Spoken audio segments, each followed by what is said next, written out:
साथीहरु कहिलेकाहीँ चाहिँ यो स्प्रिङ कल चाहिँ पानीको पावर हुँदा पनि घुम्दैन के।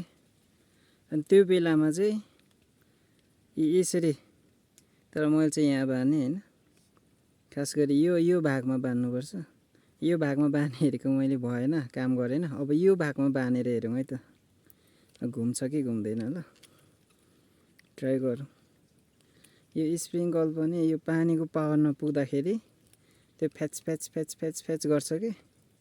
हो त्यस्तो पानीको पावर नपुगेको बेला यो स्प्रिङ कलको वासर चाहिँ लुज बनाइदिन्छ। त्यस कारणले खेरि लुज भएपछि त्यति मजाले घुम्नु मान्दैन। त्यस्तो हो कुरो।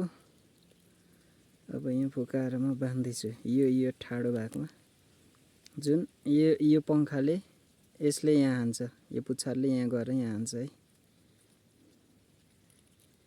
लगाइ हेरौँ। पहिला बुवाले चाहिँ यहाँ बान्नु भएको रहेछ, म चाहिँ बाठो भएर यता पुच्छारमा बान्ने भएँ, तर काम गरेन। अब यहाँ ट्राई गरे हेरौँ कसो हुँदो रहेछ, काम गर्छ गर्दैन हेर्दै जाउँ।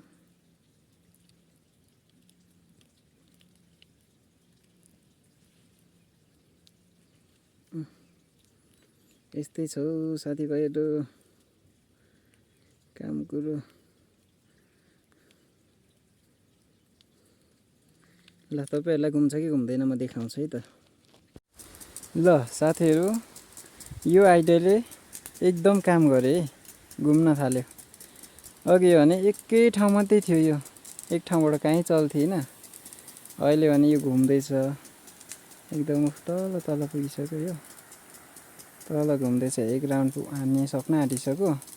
कतिपय कुराहरू यसरी जोगाड गरेर चलाउन सकिन्छ। अब बिग्रियो भनेर फ्याल्नु भएन हैन, आइडिया चाहिँ लाउनु पर्यो है।